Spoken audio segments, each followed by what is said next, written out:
Bismillahirrahmanirrahim. Assalamu alaikum warahmatullahi ta'ala wabarakatuh. Alhamdulillah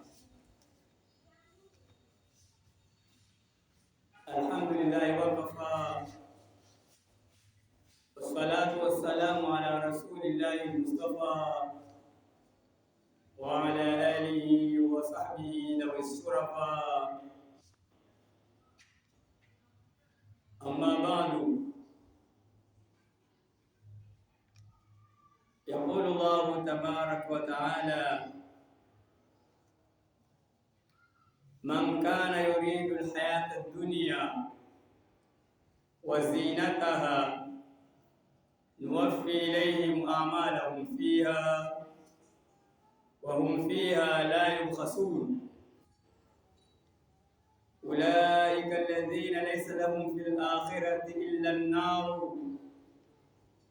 wa habita ma sana'u fiha wa batilun ma kanu ya'malun. Qala rabbi bima aghwaytani law zayyinanna lahum fil ardi wa la ughwiyannahum ajma'in illa ibadaka minhumul mukhlasin. Afala yatadabbaruna al-Qur'ana am ala qulubin aqfaluha.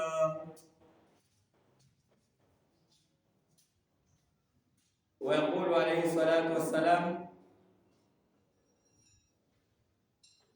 man amila amalan salihan fi ghairi taqwa utiya ala dhalika ajran fi dunya wa yuwassi alayhi fil ma'ishati wal rizqi wa laysa lahu fil akhirati min nasib.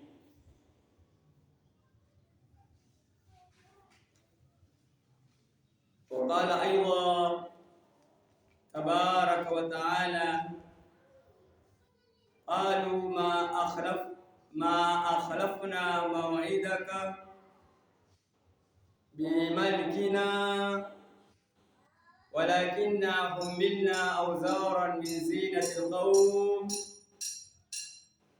faqadafnaha fakadhalika alqa as-samiri فأخرج لهم عيلا جسدا له خوار فقالوا هذا إلهكم وإله موسى فنسي ولقد قال لهم هارون من قبل يا قوم إنما فتنتم به وإن ربكم الرحمن فاتبعوني وأطيعوا أمري. وفي صحيحين صحيح البخاري ومسلم أن النبي صلى الله عليه وسلم قال كتب على ابن آدم نصيبه من الزنا مدرك ذلك لا محالة العينان زناهما النظر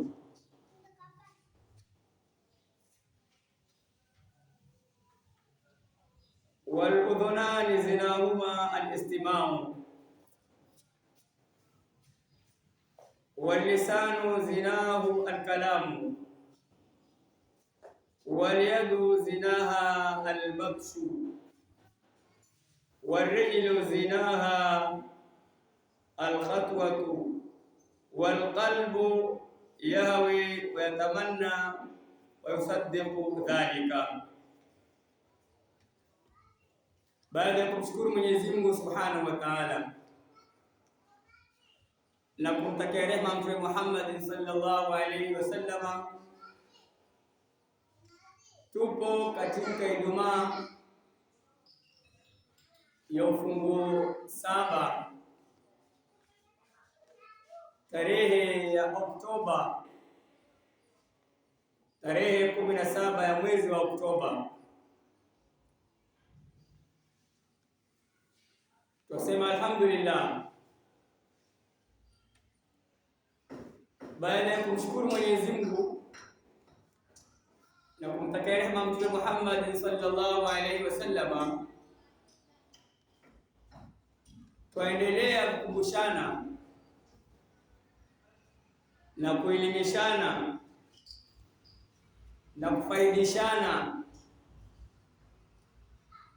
na kutoana katika aljahli lilkufri na kuwekana fi dhulumati nuri llahi wa huwa alhidayah. Na hiyo nuru ya Mwenyezi Mungu ni hidayah, ni mtu kuongoka, afuate maamrisho, aingie katika mstari wa Mwenyezi Mungu, siratal ladhina an'amta alayhim ghayril maghdubi alayhim waladdallin. Tambihi yetu ya siku tukufu ya leo, limadha annasu yarfudhuna alhaqa, kwa nini watu wanapinga, wanakataa haki? Kwa nini watu wanakataa haki au wanaipinga haki?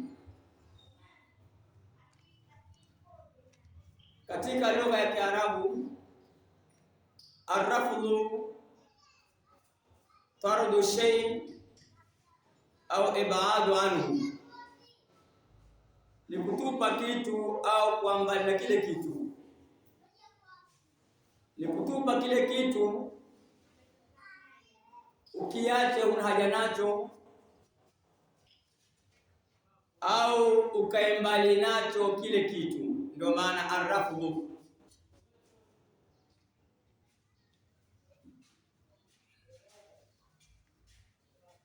Kwa nini mada hii?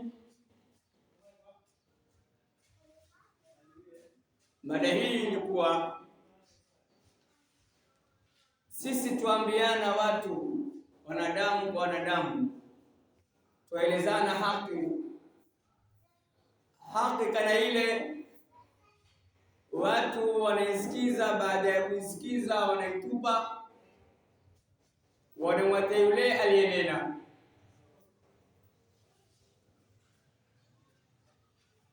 Haki kana ile watu wanaitupa baada ya kuisikiza, baada ya kuielewa, baada ya kuifahamu. Ni kwa nini hivyo? Mwenyezi Mungu Subhanahu wa Ta'ala ameeleza katika hizi ayati ambazo nimesoma, nikianza na aya ambayo yanena ipo katika Surat al-Hijri aya 39, qala rabbi bima aghwaytani la uzayyinanna lahum fil ardi wa la ughwiyannahum ajma'in. Huyu ni Ibilisi alayhi lan, yazungumza maneno yake mbele ya Mwenyezi Mungu Subhanahu wa Ta'ala.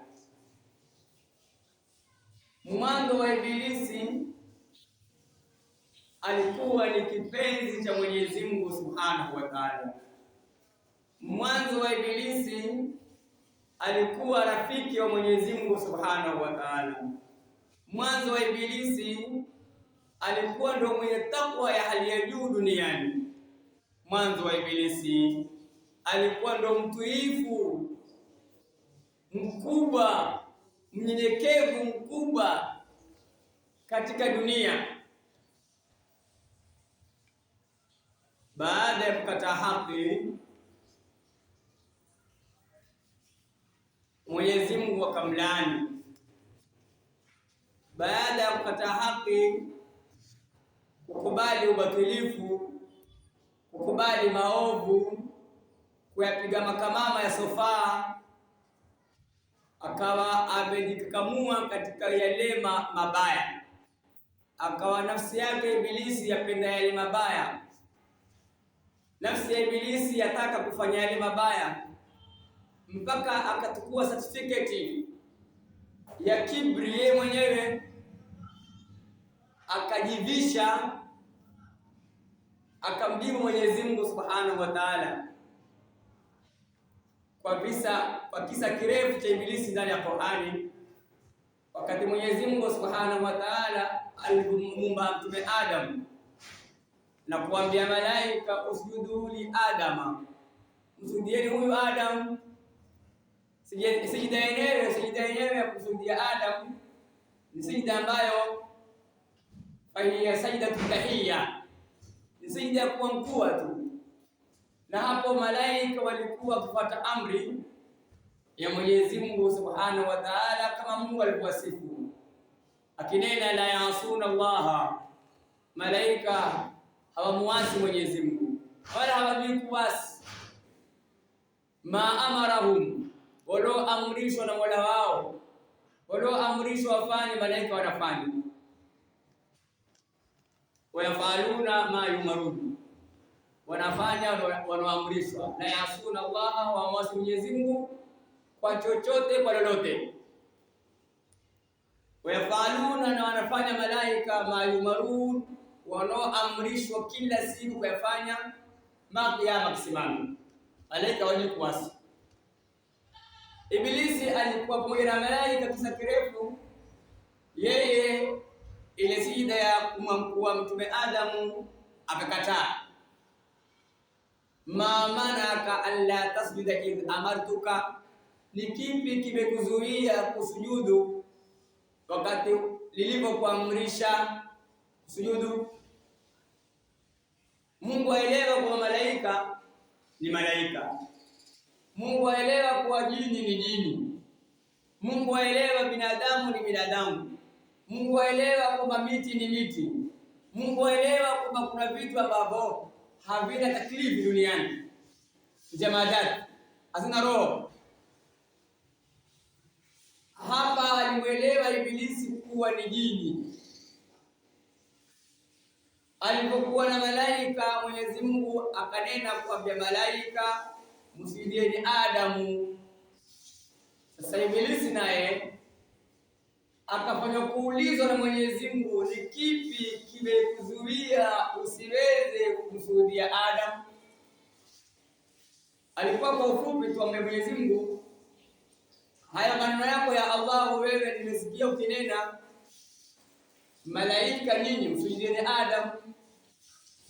Hata sigha na tamshi la Qur'ani inasema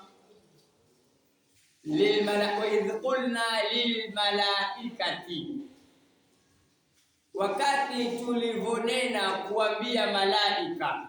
Hapa Ibilisi hakutajwa. Sasa Ibilisi kwa sababu hakutajwa, alikuwa azungumze lugha nzuri kwa Mwenyezi Mungu. Amwambia vipi Mungu, hapa nasikia matamshi yako Mwenyezi Mungu, umetaja malaika, mbona mimi sikusikia kunitaja? Sasa Mwenyezi Mungu aizamwambia sasa, haya na wewe msujudie, ama hapana, wewe humo. Kauli nzuri tu, amwambie basi humo. Hapo atakuwa Ibilisi ameokoka na ile sida, amesemeheka na ile sida ya kusujudia Mtume Adamu. Lakini Ibilisi kwa sababu amejikakamua na kujivisha jambo ambalo halimuhusu, akajivisha katika nafsi yake kibri, ambaye Mwenyezi Mungu ana khairu minhu khalaqtani min narin wa khalaqtahu min tin, mimi ni bora kuliko huyo Adamu, umeniumba mimi na moto, ukaumba iye na mchanga. Mwenyezi Mungu alikuwa kabla ya Ibilisi hajanena ayajua haya, kwamba Ibilisi atakataa kusujudu na pia atajibu ukorofi. Na hivyo hivyo ndio waovu walivyo. Waovu kabla kunazo ishara za uovu. Kabla hajatamka vitendo vyake vya mfasiri kuwa yeye ni mwovu, mpaka leo hivi mwovu si lazima anene kwa yeye ni mwovu. Mwovu si lazima yeye akufuru kwa yeye hataki Uislamu na dini ya Mwenyezi Mungu. La, vitendo vyake vyaonyesha kwa yeye kwa tabia na mwenendo, basi waziwazi wakati ule mtu umemuona ya kufasiri tu, yani yeye afasiri tu mambo alionayo, kwa huyu kweli Uislamu hautaki, kwa huyu kweli shahada haitaki. Mpaka leo mambo haya yapo na yaendelea na yataendelea. Lakini Mwenyezi Mungu Subhanahu wa Ta'ala hawezi kupungua ufalme wake kwa kuwa watu wote duniani watamuasi. Hawezi Mungu kupungua ufalme wake. Na akhera anarudia tena, akhera yule anochoma akhera ndani ya moto wa Jahannam sio mwanadamu wala sio mtu. Mwenyezi Mungu ndani ya moto wa Jahannam anachoma takataka, anachoma uchafu. Mfano wewe umelima mahindi au pojo au maharagwe au mahindi, ule uchafu wa pojo na ule uchafu wa wazi za mahindi na ule uchafu ambao umelima yale maharagwe, ni lazima uyakusanye, uyatie moto, yateketee, yawe jivu, ili shamba lako liwe safi, ulime tena mara ya pili. Sasa kule akhera Mwenyezi Mungu awatia motoni wale ambao ndio mabwawazi ya mahindi, ndio takataka za maharagwe, ndio takataka za pojo na vinginevyo ambavyo vya mashambani. Mwenyezi Mungu atobe mtu. Ukimkataa Mwenyezi Mungu duniani, shahada ukaikataa, ukaishi hivyo, ukafa, wewe jisabu kwa wewe si mwanadamu, wewe ni uchafu. Wewe ni bwawazi. Usete ushindani moja kwa moja. Wewe ni uchafu. Wewe ni bwawazi. Wewe ni takataka. Na wala haya si matusi. Hivi ndio wake ulivyo.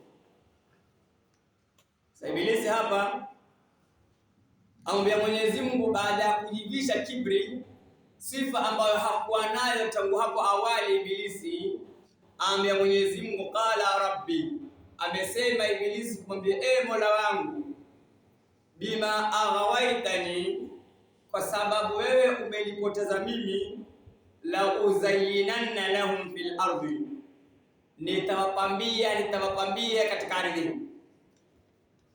Nitawapambia katika ardhi. Yani kila ambacho ni kibaya Mwenyezi Mungu hakitaki, Ibilisi atakipamba na kukitia mapambo mazuri ili mwanadamu akione ni kizuri. Ndio maneno haya aambia Mwenyezi Mungu, bima aghawaitani la uzayyinanna lahum fil ardi, kwa sababu wewe umenipoteza mimi, la uzayyinanna lahum fil ardi, wallahi nitawarembeshea. Yani ni kila ambacho ni kibaya, kila ambacho ni kichafu, kila ambacho hakifai, mimi nitakirembesha, nitakipamba. Kama mtu upamba kitu kipiga rangi, nitakipiga rangi kiwe kizuri. Kama mtu ulitia pombe sukari likawa tamu, nitalitia pombe sukari liwe tamu. Kama mwanamke hapendezi, nitamrembesha na kumtia madaha mpaka apendeze. Ndio maneno haya, la uzayyinanna lahum fil ardi wallahi nitawapambia katika ardhi, yani kila ambacho kiko ndani ya ardhi hii ambayo tuko juu yake tutembea, basi Ibilisi atakipamba. Kila kibaya ambacho Mwenyezi Mungu hakitaki, ndani ya Qur'ani amekizungumza hicho hakifai kukitumia mwanadamu, basi Ibilisi amechukua ahadi, yeye atakipamba, akifanye uzuri, akirembeshe, mpaka yeye mwanadamu, wewe na mimi tukione hiki ndio kizuri ndio kibaya. Na naam, Ibilisi amefaulu. Naam, Ibilisi amefaulu. Mtu anakuambia mwanangu amepata mzungu, mfano unapiga hai, kila Jumapili atakwenda Compassion. Akaenda Compassion, ndani ya Compassion pana manyimbo ya haleluya. Mtoto lazima ayaimbe ili apate msaada ule au utakao kwa yule kafiri.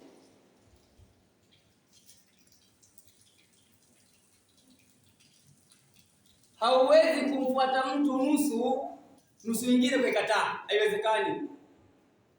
Hauwezi mfuata mtu nusu nyingine kuikataa. Yeye akulipia shule kuanzia class 1 mpaka form 4, kisha wewe ati uende tu upige makofi Compassion, haleluya, Bwana asifiwe, ulipe fees tamu nzima. Mwaka mwingine tamu nyingine ya pili ulipe tena fees yote, tamu nyingine ya tatu, tamu 3 ulipe tena fees, mwaka huo umeisha. Alafu uende mpaka umalize form 4, huyu mtu akulipia fees si mamako, si babako, si ndugu yako, si jirani, hamjuani kwa lolote, kwa kitu wala miguu. Atukufadhili. Waswahili wanena man fadhalaka saidaka, alokufadhili bwana wako. Wale wa zamani, wakati wale wa Afrika wakifanya kazi kwa Waarabu na Wazungu, sasa bwana amwambia yule mfanyikazi akete kama vile mbuzi, ngombe, kipunda, yeye apande juu, atembea naye, amwambia shika nyayo. Yani zama zile sema shikamoo, ndizo nyayo. Watu waona shikamoo salamu, haikuwa salamu katun, ilikuwa maana yake shika nyayo za bwana wako, yani yule bosi wako anayekulipa. Zamani ilikuwa watu walipwi. Zamani watu ni mamedi kwa nyumba, ni mahouse boy, wanafanya kazi, ni utumwa wao, wamemilikiwa wao. Sasa ndio maana shikamoo, yani shika nyayo zangu za mguu, unitukuze, mimi mbosi wako, fanya nitakavyo, nibebe kama vile ng'ombe, nibebe kama vile punda. Ukiingia Lamu utaona punda beba simiti, beba mizigo, ndio maumbile yao. Lamu ukimgusa punda, basi uweza toa faini ya zaidi ya milioni 10. Afadhali uvunje pikipiki Lamu kuliko kumgusa punda upige kofi ama bahati mbaya umempiga fimbo, utajuta maisha yako. Hiyo ni Kenya, ndani ya Lamu. Sasa hapa Ibilisi ama Mwenyezi Mungu, nitawapambia wao kila kibaya wakione kizuri. Kila ambacho wewe ukitaki mwanadamu nitampambia akione kizuri, akitamani, akifanye. Na naam, Ibilisi amefaulu. Kampeni ya Ibilisi imefaulu.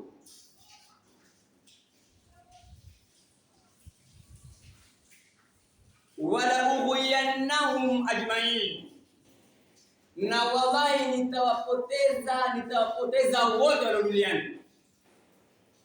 Haya ni maneno Ibilisi amwambia Mwenyezi Mungu, wala ughwiyannahum ajmain, na wallahi nitawapoteza wote walio duniani. Kila atembea ardhini, awe na chuoni, awe mzee wa kiume, awe nyanya, awe mtoto, awe nyani, nitawapoteza wote walio duniani, nitahakikisha wote wamepotea. Hayo ni matamshi ya Ibilisi, amwambia Mwenyezi Mungu, wewe huwezi, mimi siwezi. Lakini Ibilisi amwambia Mwenyezi Mungu maneno haya. Ibilisi tena kanena maneno mengine akasema, illa ibadaka minhumul mukhlasin. Kisha Ibilisi, mbali na hizo biri zote, nitawafanyia. Shaka Mwenyezi Mungu, illa ibadaka minhumul mukhlasin, isipokuwa wale waja wako. Miongoni mwa hao waja wako ni ambao wao ni mukhlisin, yani wakatakasika.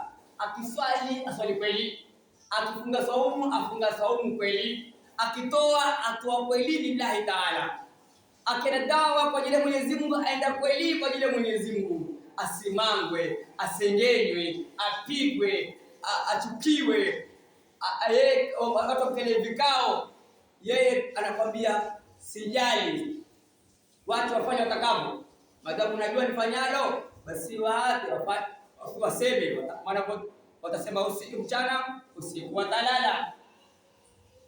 Hao ndio waja Mwenyezi Mungu. Hapa Ibilisi akabia Mwenyezi Mungu, illa ibadaka minhumul mukhlasin, asipokuwa wale waja wako.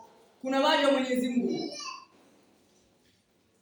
Ibilisi mwenyewe ajua kwa kuna waja Mwenyezi Mungu, yeye Ibilisi hataweza. Ndio hawa ya Mwenyezi Mungu ndio wafanya dunia kiyama kiwe kirefu kisije kiyama karibu, yani kikaribie kufika kile kiyama. Ndio hawa wa Ibilisi ambao mpaka leo hata kana kampeni yake ni kubwa zaidi, hapa Ibilisi hawezi kuwapoteza watu wote. Hapa Ibilisi hawezi kuwashawishi watu wote waingie katika moto wa Jahannam, kwa sababu yeye mwenyewe Ibilisi asema ame Mwenyezi Mungu, illa ibadaka minhumul mukhlasin. Lakini hawa ibadaka minhumul mukhlasina sio mtu ambaye hakupiga shahada, siye mtu aliyepiga shahada akawa haswali, hafungi, hatoi, haendi hija na uwezo wake na anao uwezo, lakini hafanyi maamuzi ya Mwenyezi Mungu, siye pia. Shahada tu haitoshi, ni shahada yenye vitendo, ni shahada yenye vitendo, shahada yenye vitendo. Mtu afanye shahada ya kitendo, si shahada tu wamepiga shahada, ashhadu an la ilaha illa Allah wa ashhadu anna Muhammadan rasulullah, kifaya yatosha. Hakuna shahada hii, ni shahada watu waswali, nenda swali, msikia adhana, nenda kaswali. Mwezi wa Ramadhani umeingia, utafunga, ni faradhi ya kufunga, ni lazima ufunge, na wewe ufunge. Unao uwezo wa kutoa zaka, mali unazo, si maskini, toa, lazima utoe. Unazo pesa za kwenda hija, uwezo unao, lazima uende, nenda, lazima uende hija, nenda huko hija, lazima uende hija. Haya ndio maneno ambayo ndio illa ibadaka minhumul mukhlasin, isipokuwa waja wako ambao wametakasika katika kuyafanya yale ya Mwenyezi Mungu, wanayafanya mambo ya Mwenyezi Mungu kwa ajili ya Mwenyezi Mungu, wanaosali kwa ajili ya Mwenyezi Mungu, wanaotoa kwa ajili ya Mwenyezi Mungu, wanaofanya hija kwa ajili ya Mwenyezi Mungu, wanaosaidia wenzao kwa ajili ya Mwenyezi Mungu, wanaofanya yote kujenga misikiti kwa ajili ya Mwenyezi Mungu, wanaojenga madarisi kwa ajili ya Mwenyezi Mungu, wanaolipa walimu madarisi kwa ajili ya Mwenyezi Mungu, yani kila kitu kwa ajili ya Mwenyezi Mungu. Ndio hapa Ibilisi hawawezi. Hii yeye mwenyewe ajua, amenena mwenyewe na mdomo wake Ibilisi. Hii Ibilisi maneno haya ameyatamka mwenyewe kwa kinywa chake kipana, illa ibadaka minhumul mukhlasin, wasokuwa wale waja wako, yani wa ibadur rahman ni wale ambao kuasi kwao nadra, si kwa hawaasi, la, asiokuwa na hili ana lile, asiokuwa na haya ana yale.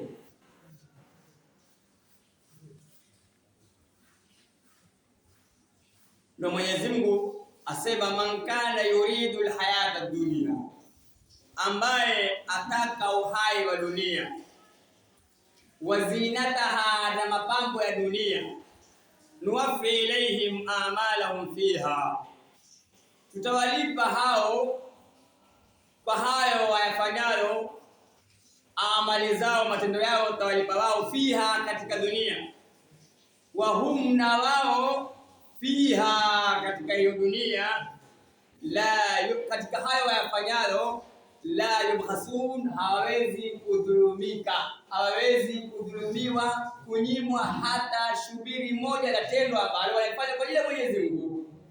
Ndio hum fiha, na wao katika hayo matendo, la yubhasun, la yudhlamun, kwa maana yake hawezi kudhulumika. Huwezi funga kwa ajili ya Mwenyezi Mungu, Mungu akunyime thawabu, hawezi Mungu. Huwezi toa kwa ajili ya Mwenyezi Mungu, Mungu akunyime thawabu, hawezi Mwenyezi Mungu pia. Lolote ambalo walifanya kwa ajili ya Mwenyezi Mungu, Mungu akunyime thawabu, ati kuna siku amekusahau kukulipa, haiwezekani. Ulaika, hao alladhina, ni ambao, laysa lahum fil akhirah, hawana wao akhira illa an-naru, yale wale ambao wao wanafanya matendo yao ili walipe duniani peke yake. Yani man kana yuridu alhayata dunya, wale ambao wanataka tu malengo ya duniani, wanataka tu uhai wa dunia, wanataka tu maisha ya kidunia, wazinataha, na mapambo ya kidunia, hayo ambayo Ibilisi ameyapamba ili wewe yaone ni mazuri. Nuwaffi ilayhim amalahum fiha, tutawalipa wao matendo yao katika hiyo dunia. Wa hum fiha la yubhasun, wao katika haya matendo yao duniani hatuwezi wadhulumu. Bi maana Mwenyezi Mungu hawezi kudhulumu kwa matendo ambayo wayataka duniani ulipwe, atakulipa duniani tu. Akhera hakuwekei, sababu wewe utaki akhera. Hapa ni yule atakaye duniani peke yake, atalipwa duniani peke yake. Ulaika, hao watakao duniani peke yake kulipwa, alladhina, ni ambao, laysa lahum fil akhirati illa an-nar, hawana wao akhira isipokuwa ni moto wa jahannam. Wa habita ma sanau fiha, na atayaondosha, atayapomosha, ma ambayo sanau wameyafanya, fiha, katika hiyo dunia, yani huko akhera kuyaweka, Mungu hawezi yaweka. Wa batilun, atayabatilisha, atayaharibu, makanu yaamalun, yale walikuwa wakiyafanya duniani, Mwenyezi Mungu hayawezi kuyaweka akhera. Wewe ndio kayaone ati haya ndio mazuri yangu, na wewe akhera ukitaka, akhera ukitaka, hawezi kukupa Mungu akhera, mpaka lazima sharti roho yako itake akhera pia. Mungu, haya nilipe duniani, nilipe na akhera. Ndio maneno rabbana atina fid dunya hasanatan, tupe katika dunia hasana. Kisha usikome na hapo tu, wa fil akhirati hasanatan, na akhira utupe mazuri. Kisha usikome pia na hapo, endelea, wa qina adhaban nari, na utuepushe, utukinge na adhabu ya jahannam, na adhabu ya moto, adhabu ya kuendelea akhira. Ukifika akhira ukiwa uko motoni, uko motoni. Ukifika akhira uko peponi, uko peponi.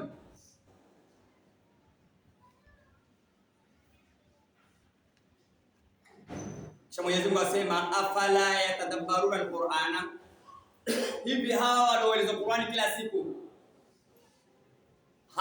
hawezi kuielewa, kuizingatia na kuifuata Qur'ani?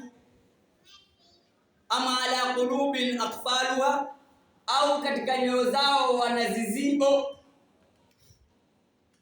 Akfaluha, kufulu ni kufuli tu, bila kufunga mlango, dirisha au kufunga dero, kabati.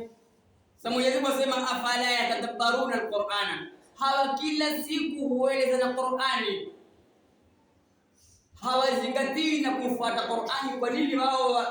Wao kila siku wanakakamaa katika maovu na maasia.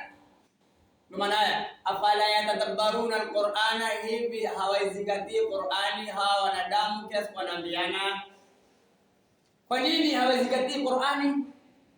Ama ala qulubin aqfaluha, au wao katika nyoyo zao wanaziziba, wana stamp, wana mihuri ya uovu.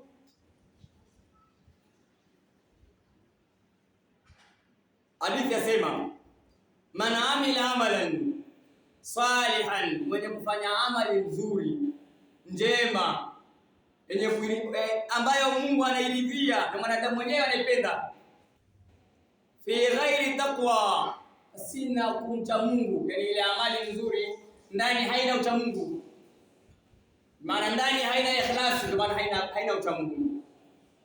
Uti ala dhalika ajran fi dunya, atapewa malipo kwa hiyo amali aliyoifanya duniani.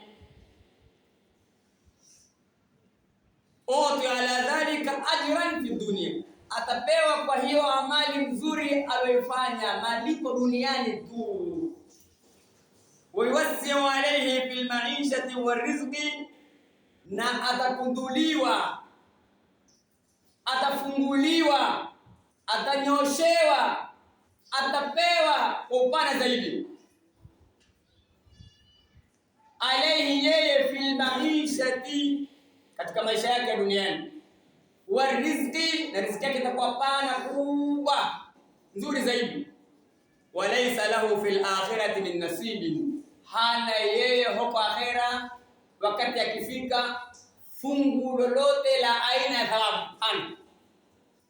Hana akhira fungu lolote la aina ya thawabu. Mimi nipelekea watu, nimechukua ndege 10 nipelekea watu hija, ulikuwa unataka akhira? Nafsi ya kusuti. Alikuwa natoka watu ni fakhiri, walisifu, ndio mkusifu, umepata. Sema alhamdulillah, huko tunaishi kuchapata wewe. Nimejenga misikiti 800. Naam, umejenga kweli. Hakuna sawa, lakini sio umejenga ukana pesa, hapana, umejenga kwa ajili ya Mungu. Umejenga upige mapicha, watumie watu Arabuni na uzunguni kutumia pesa, ujenge magorofa, miduka, ununue majumba na magorofa na kuuza. Biashara yako sale and buying, yani the sale and buying, kuuza na kununua, ili dunia yako imepana, uwe na magari mengi, uwe na majumba mengi, uwe na vitu vingi na mali mingi. Kama huyu rais wenu huyu umetamaa kama fisi. Kama rais wenu rais umetamaa kama fisi. Atakaye tajiri anzidi rais wa kwanza, awe tajiri amzidi rais wa pili, awe tajiri amzidi rais wa tatu. Yani yule kwanza Kenyatta aje ampite Kibaki, aje ampite Uhuru, sasa yeye awapite wote hapa, mpaka wale marais wa nje pia awapite tajiri zaidi pale juu. Ndio rais wenu kama iko juu, na wewe kama hivyo, una salama, una salama my friend. Walaysa lahu fil akhirati min nasib, hana ya akhira fungu lolote la thawabu, hapewi aina ya fungu la thawabu. Hata akamlalamikia Mungu, mimi nimejenga misikiti, mimi nimejenga madarisi, mimi nimelipa walimu madarasa, mimi nimeenda hija mara 100, hata akalalamika sana, Mungu atambia ndio umefanya kweli yote. Nani alikataa? Hakuna. Ulifanya hata video, ataletewa video angalie kweli nimefanya. Lakini haya, nimekulipa duniani nimekulipa. Na mwanadamu akaangalia kweli duniani amelipwa. Hakuna ambacho duniani Mungu atakukosesha wewe. Hakuna duniani Mwenyezi Mungu ambacho atakunyima wewe ukiwa unataka dunia. Hawezi Mwenyezi Mungu wewe ukitaka dunia ukitabilia dunia, Mungu akunyima dunia, hawezi.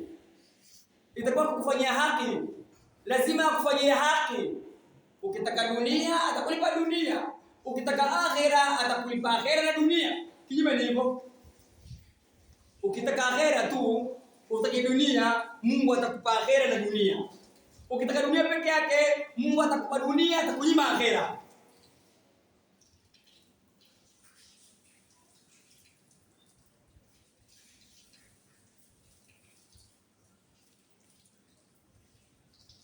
Tuelezee Bani Israeli kidogo, tumalize maneno yetu.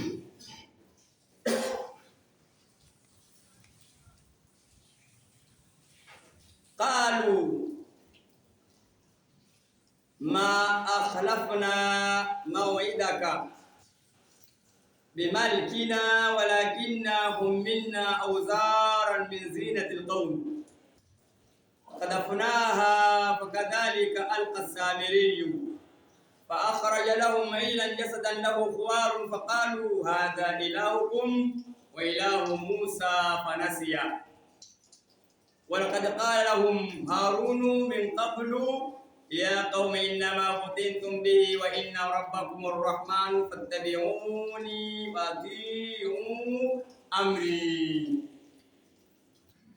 Hapa ni baada ya kuwa Mtume Musa alayhi salatu wasalam akiwaeleza Bani Israila kaumu zake, kisha kisa kirefu Jibrili alayhi salamu alimlea Musa Samiri. Alipomlea na yeye Firaun akamlea Musa ibn Imrana. Maneno yanayofupisha, huyo ambaye amelelewa na Jibril akawa amejitia akili kubwa kuliko umri wake, akajitia fundi mutaalam hodari mbele, ana elimu kubwa kushinda umri wake, amekuwa mwalimu kwa watu wale wanaoishi pamoja. Akamngoja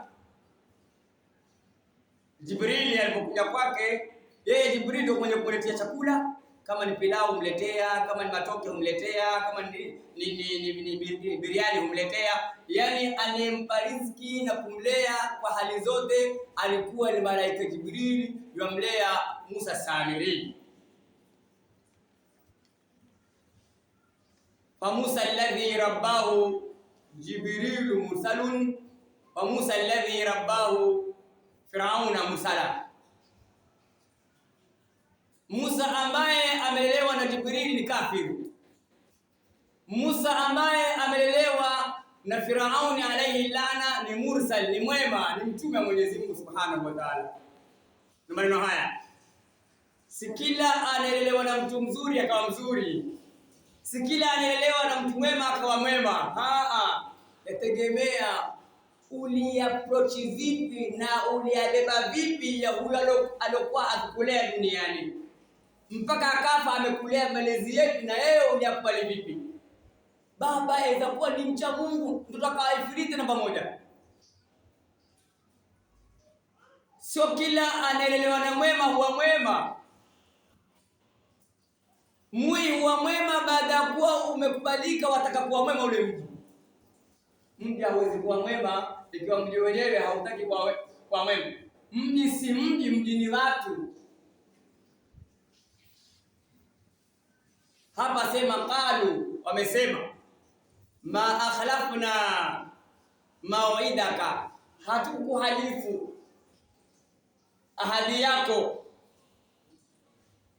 Yani hapa Mtume Musa alikuwa akiwaeleza akiwa peke yake katika dawa yake, mpaka akaomba dua Mtume Haruni ndugu yake awe ni mtume kama yeye, amsaidie katika kazi ya dawa. Ndio hapa kidogo akawa kando na mji sakirefu. Sasa akamwacha Harun na watu wale Bani Israila. Huyo Musa Samiri akatokeza, akamngoja Jibrili alipokuja kutua kwenye ardhi, akateka mchanga wa nyayo za Jibrili, akazitegezea kijindama, akatia ule mtanga wa Jibrili katika kile kindama. Kindama kikawa katoa sauti. Kaambia na hiki pia ni kimungu hiki. Yeye Bani Israili nyote tutaka tukiabudu pamoja na nyinyi. Yaani nyinyi na mimi sote tukiabudu hiki kindama hiki kindama. Na naam, alikitengeza uzuri kindama cha dhahabu. Qur'ani inasema hivyo. Kindama cha dhahabu akakitengeza, akakitia mtanga wa Jibrili, katoa sauti. Akaambia haya na huyu pia ni Mungu. Tunafaa kumwabudu kazi hivi sasa. Mtume Haruni yupo. Mtume Haruni yupo hapa hapo. Yaani ako present. So absent, yuko present. Yuko live. Absent mtu asokuweko. Kule kule pia Abdallah Said absent, maana hayuko. Aziz Komora Hawi wengine ndiko kwa kizungu kwa kizungu kigumu haina neno. Wewe umeelewa? Hawi mareke yuko Hawi yuko pale pale. Ghaib mareke hayuko, yuko mbali. Sasa hapa Mtume Musa hakuwa Hawi, alikuwa ghaib. Ndio akasema qalu, baada ya kuulizwa kwa nini mmenikhalifu amri yangu, nimewaacha katika hali nzuri, ndio kanena qalu, wamesema Mtume Musa, ma akhlafna maw'idaka, hatukuhalifu ahadi yako sisi, bimalikina, kwa mfalme wetu, lakini sisi humilna auzara min zinatil qaum, tumebebeshwa madhambi ya kupambiwa kwa kaumu wa Firauni. Wanatubebesha madhambi ya kuyapamba, yenye wakayatengeza madhambi ambayo hata ukiaona ya kupendeza, ya kufurahisha. Ndio humilna auzara min zinatil qaum, tumbebeshwa madhambi, mzigo wa madhambi ya kupambiwa kwa kaumu fulani. Wale kwa Firauni wale wanatupambia sisi mambo mabaya, wakafanya mazuri mpaka tukaona ni ukweli haya wayafanyayo, kumbe ni urongo. Wakadafunaha, kwa tupilia mbali ile ya muhimu. Wakadhalika, na vile vile Al-Qasamiriyu, huyo Samiri huyo ndio alifanya haya. Wakamwambia live, huyo alifanya haya kuunda kijindama cha dhahabu kupitia mtanga wa Jibrili kiaje kutoa sauti. Tukadhani kweli azungumzao ni ukweli, kumbe ni urongo. Ni huyu Musa Samiri ndio amefanya haya. Hapa kisa ni kirefu. Mtume Musa alikasirika mpaka akamshika ndevu Mtume Haruni, mpaka fanya vitu kombe yako wewe, huangalia utazama tu waambie kitu.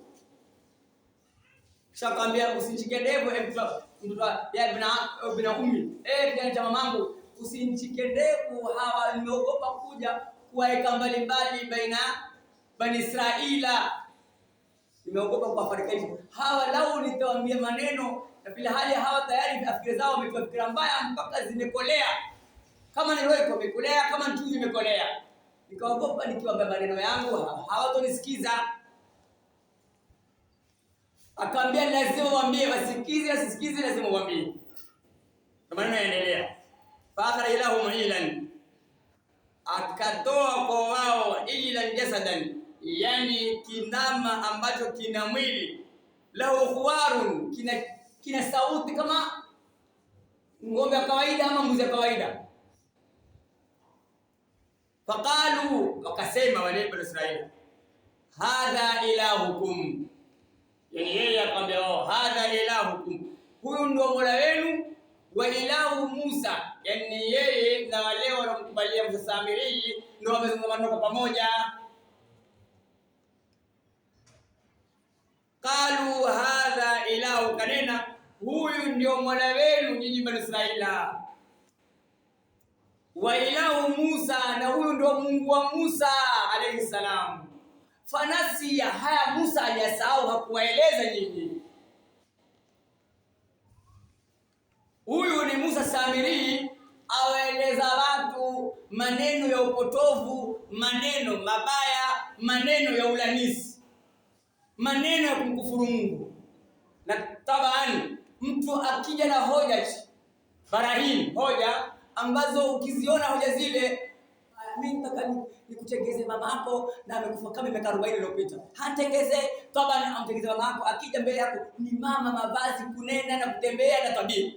Ya mashallah, mama yangu kweli huyu amekufa miaka 40 iliyopita. Mama yako ndiye shetani hilo, tia akili wewe.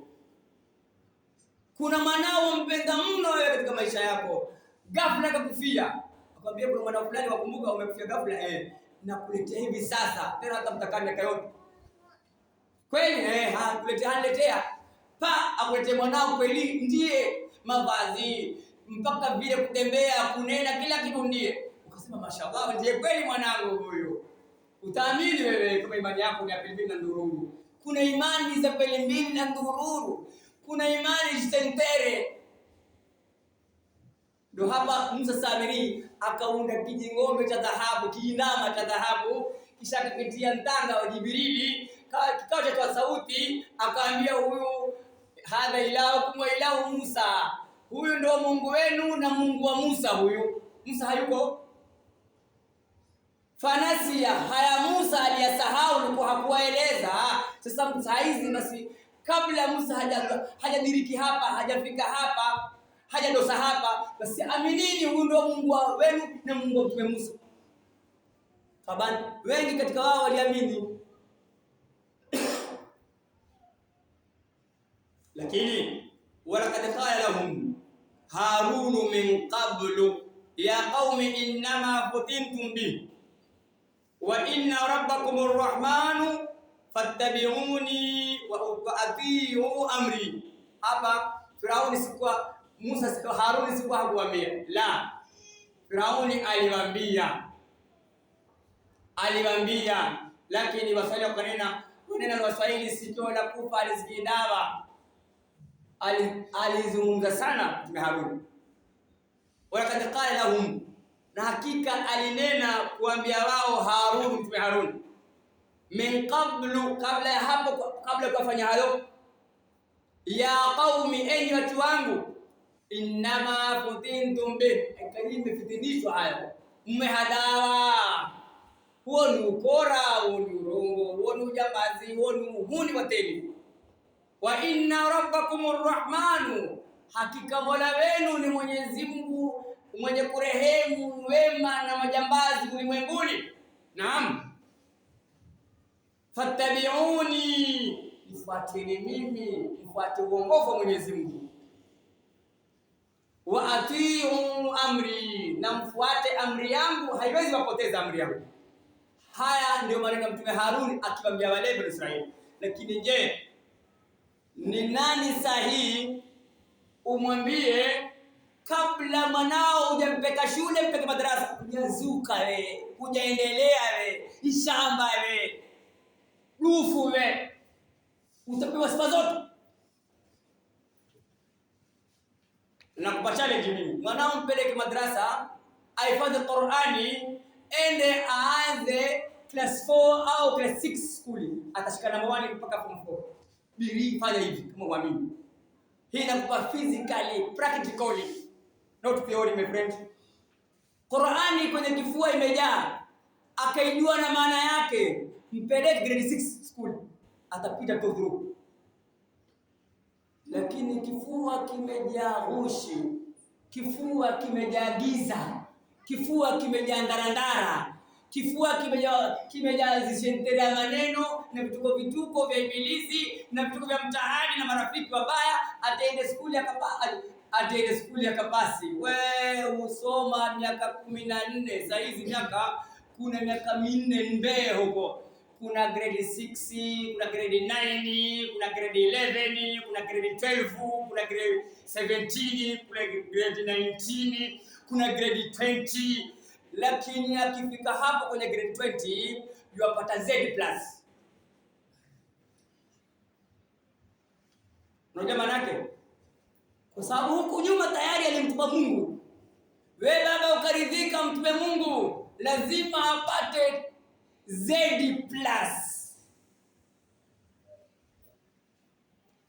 Hiyo Z+ hata kwa kazi, hata kama bosi hana kisomo, hakusoma Nkuchu, akwambia sikutukui kazi, utaharibu mapeni yangu wewe. Maana yake mtu akija na shilingi 1000 ya change, utamregesha 2000. Mchange kweli hiyo? Baada ya mwezi mmoja bosi umemfilisi. Unaona kazi hiyo? Ukipata grade ya Z+, certificate yako ni certificate, nione mwana Helani lete certificate yako shule nione, ukimpelekea upata Z+, umefriend kazi kupata. Kazi zenyewe haziko. Hao majamaa wanauana koko. Saizi watawana wote. Wewe kazi nani atakupatia? Tayari hapo hakuna kazi. Ati mwanangu nasoma engineer bure, hawezi kuwa engineer. Engineer Maengineer tara wametambulia huko mbele. Nataka mwanangu awe gavana. Magavana hawabanduki hapa walipoketi. Nataka mwanangu asome awe pilot. Mapilot wa hoteli hata hawana kazi. Hoteli huhandi. He's hanging. He will hanging on the air. Hawa mapilot wenyewe wanahandi kwenye hewa. Wanao pata kazi ya kupeleka hiyo pilot. Bwana nani? Nataka mwanangu awe mfanyikazi wa banka. Labda awe mfanyikazi wa baa. Unajua kuna banka na baa. Labda mfanyikazi wa baa, lakini mfanyikazi wa banka hakuna hilo. Hawe mfanyikazi wa banka, labda awe mfanyikazi wa baa. Hivyo hivyo. Ulitaka wewe mfanyikazi wa banki, lakini vigezo vya kuwa mfanyikazi wa banka viko vigezo hivyo. Fikiri banka ya mtu anapata Z+. Usikia nani wewe? Sukutu. Mazee maneno. Ukweli wa umma, lakini ndio hivyo. Wa fi sahihaini. Katika sahihi Bukhari na Muslim. Anna Nabii sallallahu alayhi wasallam, hakika mtume wa Mwenyezi Mungu rehma na amani mtume qala, amelela mtume, kadhaba ala ibn adam nasibuhu min az-zina, ameandika kwa mwanadamu, au kwa lugha nyingine amefaradhisha kwa mwanadamu nasibu, fungu lake min az-zina, la uzinifu. Mudriku dhalika la mahalata, yani mwanadamu lazima hilo awe nalo, ni mwenye kulidhiriki, mwenye kulipata, hakuna makimbizi. Mtume akasema, ikiwa hukuzini na mke wa mtu wala mwana wa mtu, basi lazima utakuwa umezini. Kivipi? Akasema, al-ainani, macho mawili, zinahuma, kuzini kwake hayo macho mawili, an-nadharu, kule kuangalia, an-nadharu bishahawa. Yule mwenye alisalo jamia amesema an-nadharu bishahawa, kule angalizi la matamanio, kumtamani mwana wa mtu au mke wa mtu, fahiya zina. Ile nadhara tu ni zina.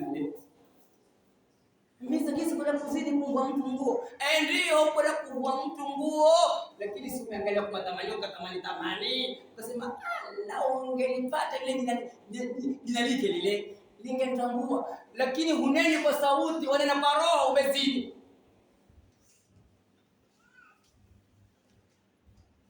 Wal udhunani zinahuma al-istimam, masikio mawili kuzini kwake ni kusikia. Masikio mawili kuzini kwake ni kule kusikia ya ufidhuli, umezini. Walisanu, na ulimi, zinahu al-kalamu, ulimi kuzini kwake ni maneno ya ufidhuli, umezini. Waliyadu, na mkono, zinaha albatsu, mkono kuzini kwake kule kushika, umeshika ambalo si chako, hakikuzu kushika, umeshika umezini. Waludhunani walrijlu, na mguu, zinaha alkhatwatun,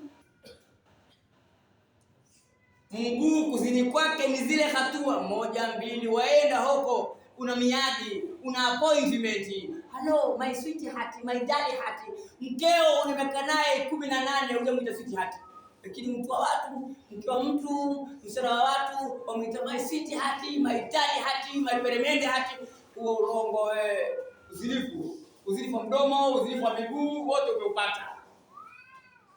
Wal qalbu, na moyo, yahwi wa yatamanna wa yusaddiqu dhalika, na moyo uzinifu wake ni kule kupondoka, kupenda, kuingia, ukatamani ule moyo, wa yusaddiqu dhalika, kisha ukakubali huo moyo, hilo ambalo nafsi yataka, ndio moyo wao umezini, ndio moyo nao umezini, ndio moyo nao umezini. Maneno ni kuwa limadha an-nasu yarfudhuna al-haqa, ni kwa nini watu wapuuza haki? Ni kwa nini watu wapuuza haki? Hata kana haki hiyo ni haki kweli, wanaijua ni haki, baada ya kusikiza haki wanaikataa haki, baada ya kuambia mpaka yakawaingia katika ubongo, lakini bado haki hawaitaki. Jamani, swalini swali wewe. Jamani, wacha maneno machafu. Wata nene kwani wewe wanena? Jamani, usivae ndarandara, utaivae bwana wewe. Jamani, binti yangu usivae matumbo wazi. Wewe umri mzima ni uchi. Babangu mshamba huyu. Usinyoe kiduku. Wanyoa kama kubana msikiti, ni makosa kunyoa kiduku. Nitanyoa. Sasa afala yatadabbaruna alqur'ana am ala qulubin aqfaluha, limaana ikiwa nyoyo imepigwa stampu ya maovu, wewe hata ukaambiwa mambo 100,000 hawezi ingia moyoni. Ndio maana Ibilisi akayapamba mambo yote ya haki ya Mwenyezi Mungu anaona ni haki. Ibilisi akayapambia, akayafanya hayafai, yale ya uovu na ubaya na uchafu. Ibilisi anena hayo mazuri. Ndio maana sisi hata ukaambia ukweli hauwezi fuata, sababu Ibilisi amekupambia yale mabaya ndio mazuri, na yale mazuri ya Mwenyezi Mungu ndio mabaya. Na hii ni ahadi amechukua Ibilisi mbele ya Mwenyezi Mungu, wala uzayyinannahum, asema la uzayyinanna lahum fil ardi wala ughiyannahum ajma'ina. Ameapa kiapo hichi na kampeni yake Ibilisi mpaka leo na kuendelea, imeswihi na imenoga na imeendelea na imekuwa imestawi na ina mizizi kampeni ya Ibilisi. Sasa kuepuka katika mizizi na dawa ya Ibilisi, ukiona roho yako yakupeka mahali mabaya, jikanye. Ukiona macho yako yapenda kuangalia mabaya, jikanye. Ukiona masikio yako yapenda kusikia nziki, jikanye. Ukiona nafsi yataka kuibia mtu mwingine, haki si yako, ikanye mikono. Miguu itakutembea kwenda mahali mabaya, jikanye. Yani kwa ufupi, kila hatua ambayo itakuwa katika jambo lolote hili silo, ikaje kwa haraka upesi. Usiingie katika maangamivu. Rabbana atina fid dunya hasana wa fil akhirati hasanatan wa qina adhaban nar. Wa sallallahu ala sayyidina Muhammadin wa ala alihi wa sahbihi wa sallam. Alhamdulillahi rabbil alamin. Assalamu alaykum wa rahmatullahi wa barakatuh.